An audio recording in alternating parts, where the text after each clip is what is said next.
M education academy के YouTube channel पर।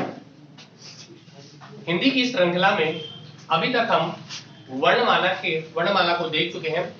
आज उसी श्रृंखला में आज हम वर्तनी का एक नया टॉपिक शुरू करने जा रहे हैं। हेडिंग डाल दीजिए वर्तनी। हेडिंग डाल दीजिए वर्तनी।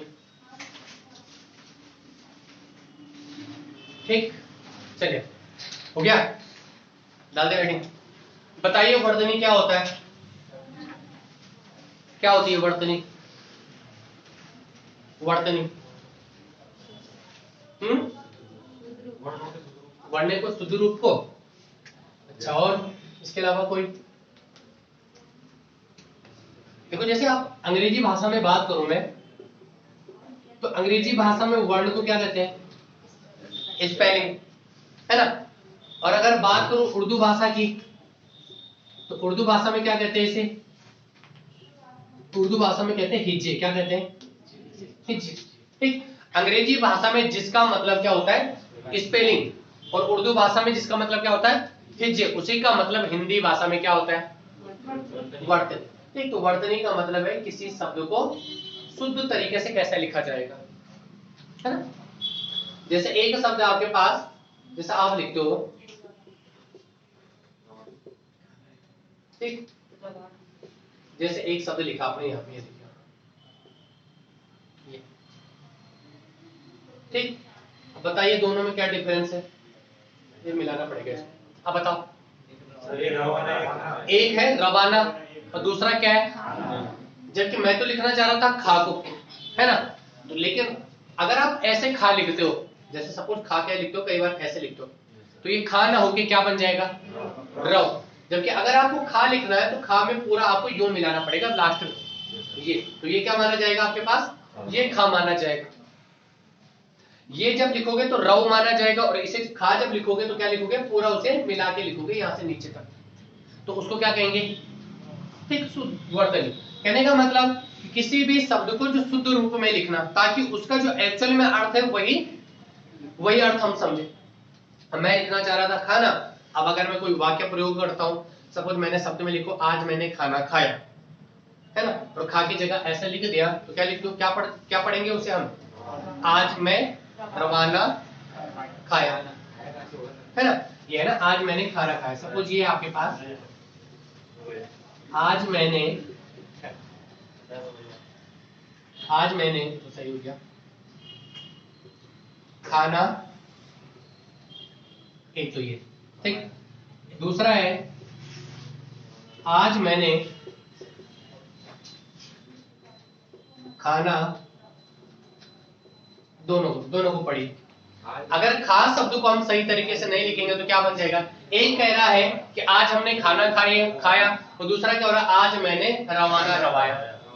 हो रहा नहीं हो रहा, है ना। तो इसी को हमें क्या कहते हैं? वर्तनी कहते हैं, यानी किसी भी शब्द को उसके शुद्ध रूप में जो लिखने को कहते हैं। ठीक, क्लियर है चीज यहाँ पे? ठीक, चल लिखिए जरा, हेडिंग डालिए। हेडिंग डालिए वर्तनी, हेडिंग डालिए वर्तनी। वर्तनी का मतलब होता है स्पेलिंग। वर्तनी का मतलब होता है क्या? स्पेलिंग। वर्तनी का मतलब होता है स्पेलिंग। आगे अंग्रेजी भाषा में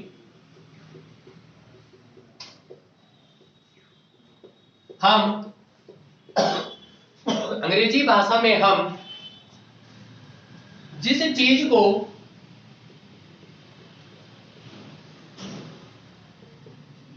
स्पेलिंग कहते हैं, अंग्रेजी भाषा में जिस चीज को हम स्पेलिंग कहते हैं, हिंदी भाषा में उसी चीज को वर्तनी कहा जाता है। अंग्रेजी भाषा में जिसको हम स्पेलिंग कहते हैं, हिंदी भाषा में उसी चीज को क्या कहा जाता है? वर्तनी।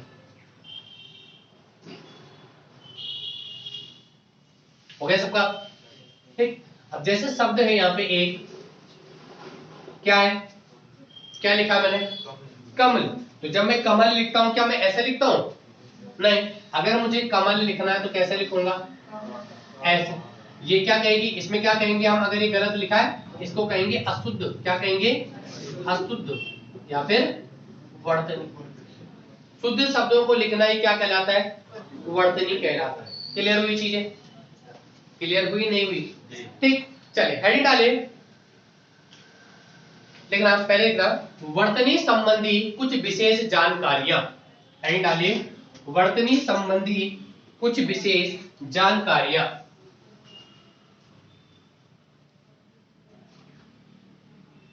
वर्तनी संबंध कुछ विशेष जानकारियां।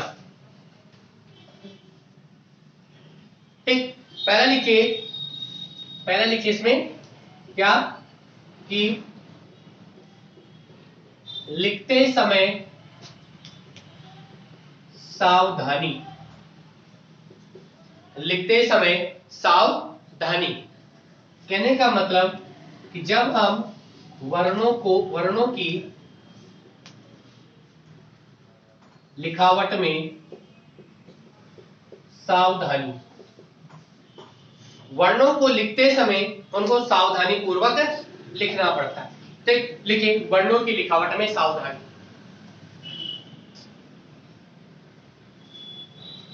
हो गया? हो गया सबका? ठीक। वही वाली बात कि जब आप खा को लिखोगे तो कैसे लिखोगे? इस तरीके से। जब आप खा लिखोगे तो कैसे लिखोगे? इस तरीके से, न कि इस तरीके से। ठीक। न कि इस तरीके से, न कि, क्लियर होना चीज, खा को कैसे लिखेंगे? इस तरीके से, न कि इस तरीके से। इसका मतलब है खा और इसका मतलब है रव। क्या है? रव। तो जब आप किसी वाक्य में इनका प्रयोग करोगे तो अगर खा की जगह एग्जामिनर ने क्या पढ़ दिया? रव पढ़ लिया, तो अर्थ का क्या हो जाएगा? अनर्थ हो जाएगा। क्लियर है चीजें? हाँ ना? ठीक। चलिए आगे लिखिए, हेडिंग डाले, दूसरा डाले हेडिंग सिरोरेखा। ठीक। अब इंपोर्टेंट पॉइंट पे आ जाइए। अब डालिए हेडिंग सिरोरेखा।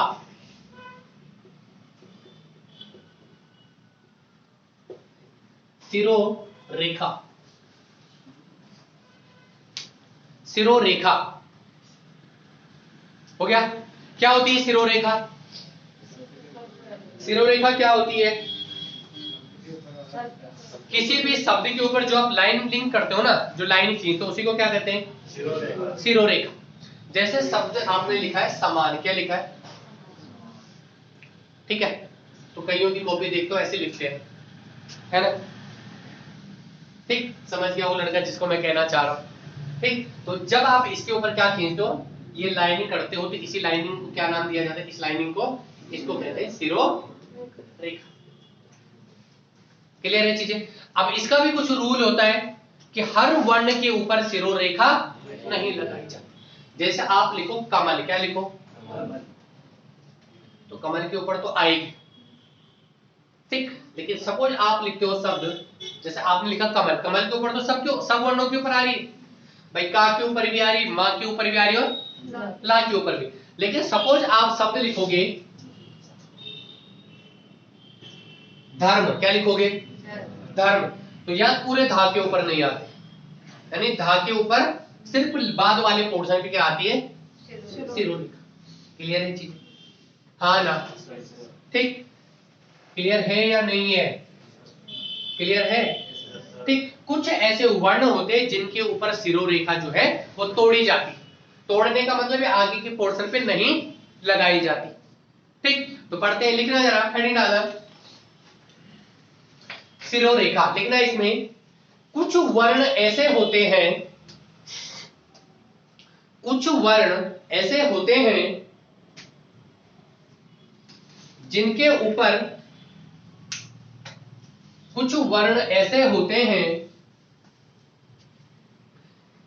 जिनके ऊपर सिरोरेखा तोड़ी जाती है। जिनके ऊपर सिरोरेखा तोड़ी जाती है। ठीक। हो गया सबका? चाहे चाहे वो वर्ण शब्द के बीचों बीच, चाहे वो वर्ण शब्द के बीचों बीच में ही क्यों ना आ जाए।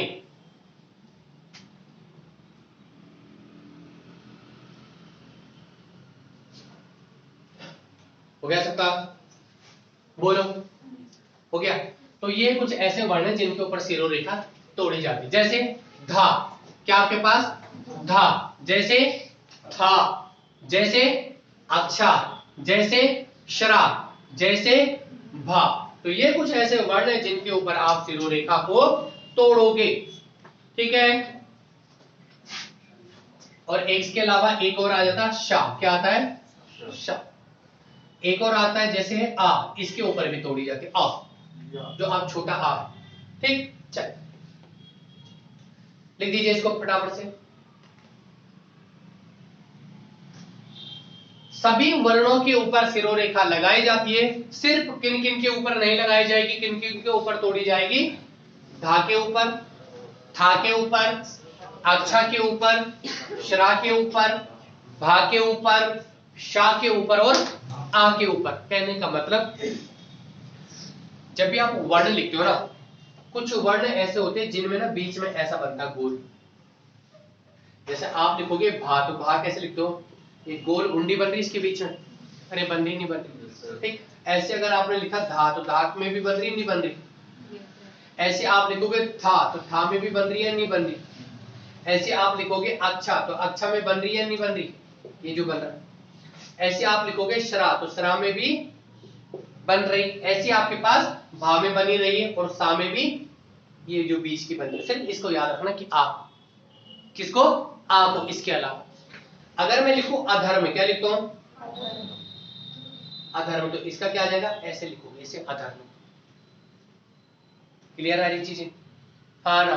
ठीक। चल लिख दीजिए। सिर्फ इनके ऊपर क्या करोगे? सिरों रेखा को तोड़ दोगे। लिख दिया सबने? चलिए लिखिए जरा आगे एग्जाम्पल लिख दीजिए इसके। जैसे लिखना है आपने अधर्म, ये लिखा अधर्म,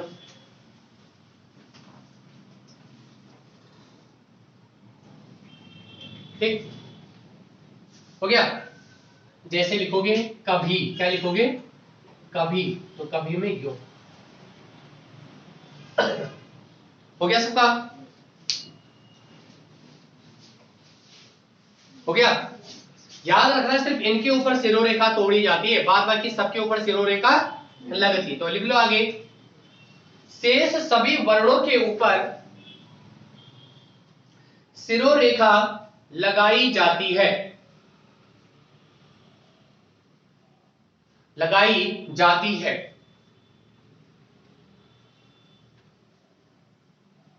हो गया सबका? शेष सभी वर्णों के ऊपर सिरों रेखा लगाई जाती है। हो गया? हो गया सबका? आगे हेडिंग डालिए संयुक्त वर्ण।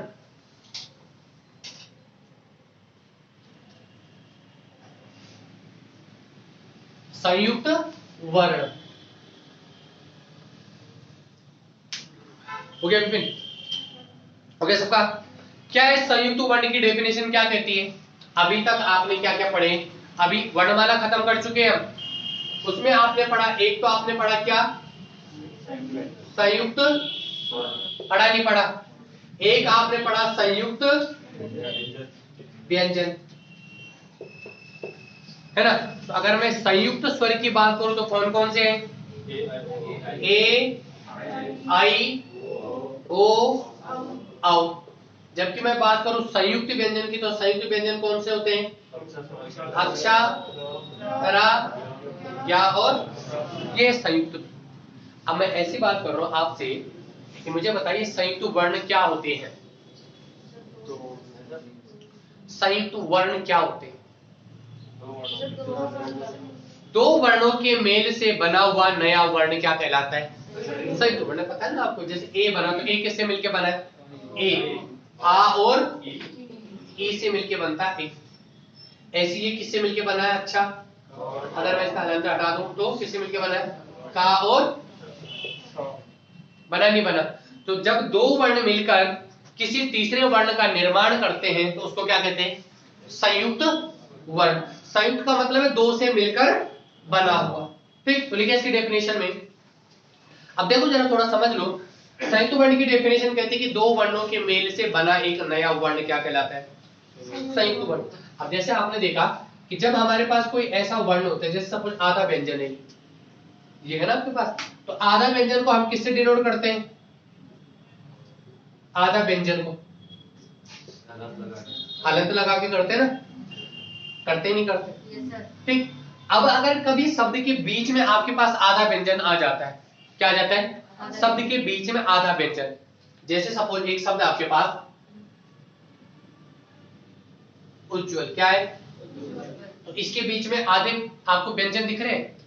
दिख रहे नहीं दिख रहे? तो एक तो तरीका होता है कि इसको आधा कर दो, जैसे किए हुए।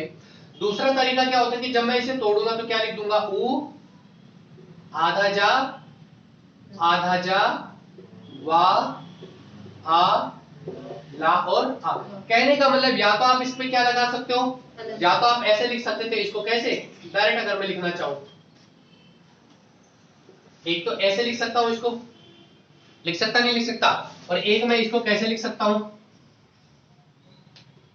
इस तरीके से। हाँ या ना भाई? जब मैं व्यंजन को आधा लिखना हो तो ऐसा भी लगा सकता हूं इस पे हलंत लगा के, और अगर हलंत नहीं लगाना है तब मैं कैसे लिखूंगा उसे? आधा। बात आई समझ में? नहीं आई? हाँ? आ रही नहीं आ रही? आ रही है ना? ठीक। शब्द के अगर बीच में, जैसे सपोज उज्ज्वल शब्द है ना, तो जो ये आधा है, इसको मेरे को आधा व्यंजन तो लिखना है, तो आधा व्यंजन लिखूंगा तो क्या इस पे क्या लगा दूंगा? हलंत। ऐसी ये भी आधा, तो इस पे भी क्या लगा दूंगा? अब ये वाले को नहीं लिखूंगा क्योंकि पूरा वो क्या है? पूरा क्या है आपके पास? ये व्यंजन है। तो पूरा व्यंजन है मतलब ये किससे मिलके बना? स्वर और व्यंजन। जब मैं इस वा को तोड़ूंगा तो ये कैसे बन जाएगा? वा और आ। तो या तो इस तरीके से, इस तरीके से, या इस तरीके से। क्लियर है चीजें? जल्दी बोलो।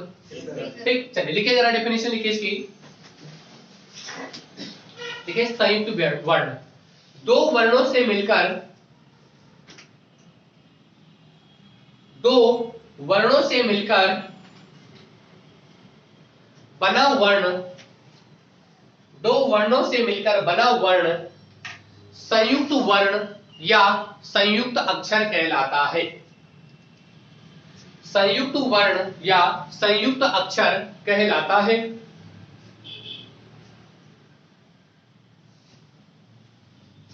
हो गया विपिन? हो गया सबका? आगे लिखना। जब हम व्यंजन को आधा बनाते हैं, जब हम व्यंजन को आधा बनाते हैं तो व्यंजन के नीचे हलंत लगाते हैं। ये वाला याद देख लीजिए। जब हम व्यंजन को आधा लिखते हैं, ये है ना, जब हम व्यंजन को कैसे लिखते हैं? आधा।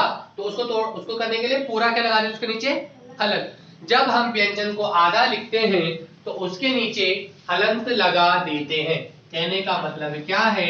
अगर आप लिखो ये और अगर आप लिखो ऐसा, तो ये दोनों बराबर है। या तो ऐसा लिखो, दोनों क्या माने जाते हैं?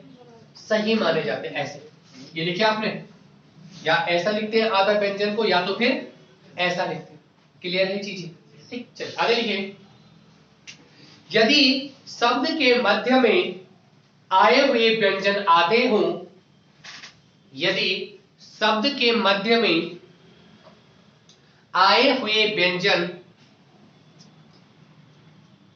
आधे हों तो उन्हें आधा लिख सकते हैं। मतलब ऐसे जरूरी नहीं कि ऐसे करना, ऐसा भी लिख सकते हो, ऐसा भी, क्योंकि दोनों सही माने जाते हैं, तो उन्हें आधा लिख सकते हैं। हो गया? किंतु कुछ व्यंजन आधे नहीं लिखे जाते।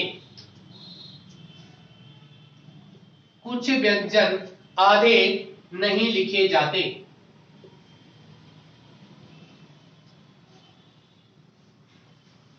कुछ व्यंजन आधे नहीं लिखे जाते। जैसे लिख दीजिए गा, गा वर्ग का पंचमाक्षर,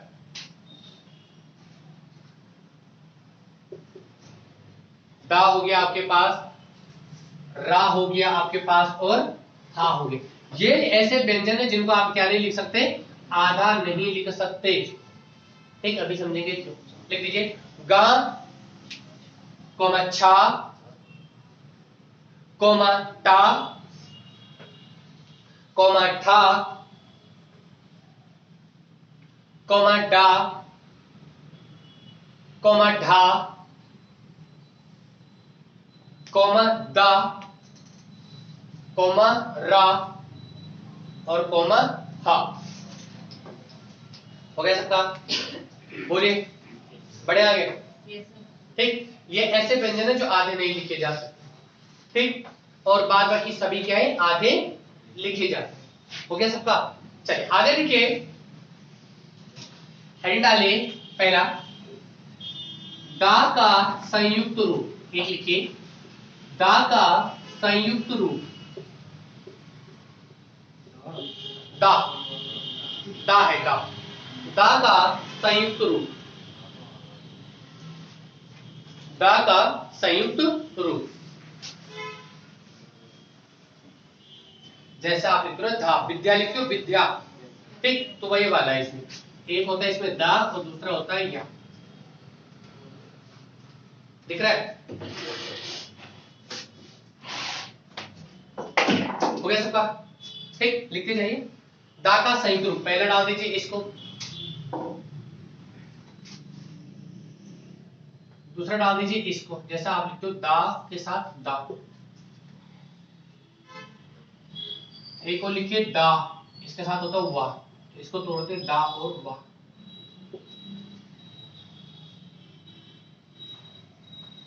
एक लिखिए दा और इसके साथ लिखिए भा, तो इसको कैसे तोड़ते, दा और भा में। लास्ट आपके पास ऐसे, इसको कैसे तोड़ते, दा और मा। ये आपके पास दा का संयुक्त रूप।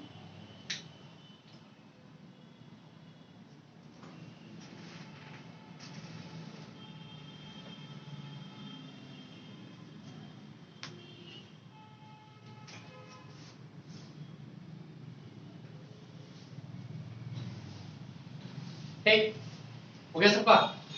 नीचे में एक एग्जांपल भी लिख रहा हूं उनके, ठीक है, इसको देखेंगे कैसे होता है। ठीक,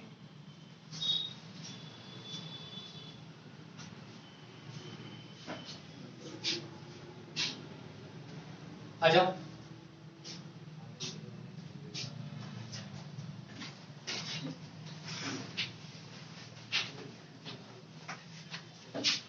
साइड बैठ जाओ, नीचे बैठ जाओ।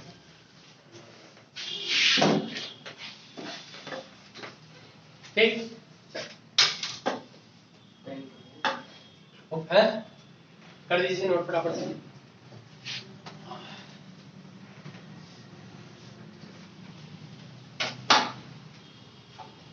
जैसे आप लिखते हो पद्मिनी, एक एक एग्जांपल दे दिए हैं यहाँ पे नीचे पे। ठीक, दा का संयुक्त रूप क्या है, जैसे आपके पास ये, तो जब इसको तोड़ोगे तो क्या बनेगा, पहले दा, याद रखना पहले वाले को जब तोड़ते हो तो ये तो दा तो मिलेगा इनमें सब में। जैसे ये दा है तो इसके नीचे आपको दिख रहा है या। ठीक, थोड़ा इसको ऐसा कर लो, नहीं तो ठीक, ऐसे इसके नीचे दा, दो दा दिख रही है आपको, एक दा ऊपर और उसके नीचे दूसरा दा लगा हुआ, तीसरा एक दा है और उसके किनारे पे क्या लिखा है, वाह। ऐसी यहाँ पे दा है और इसके किनारे पे क्या दिख रहा है, भा। ऐसी ये दा है और इसके यहाँ पे मा। क्लियर है? ठीक, तो जब आप इसका वो करोगे, इसको तोड़ोगे, तो संयुक्त रूप मतलब ये किससे मिलके बनता है, तो दा और या। याद रखना पहला वाला हमेशा क्या हलंत यानी आधा होता है। इस पे हलंत लगा है तो इस पे हलंत से इसका मतलब ये आधा है, यानी अगर मैं इसको तोड़ूं तो ये ऐसे बना आपके पास दा और या, जब ये मिलेंगे तो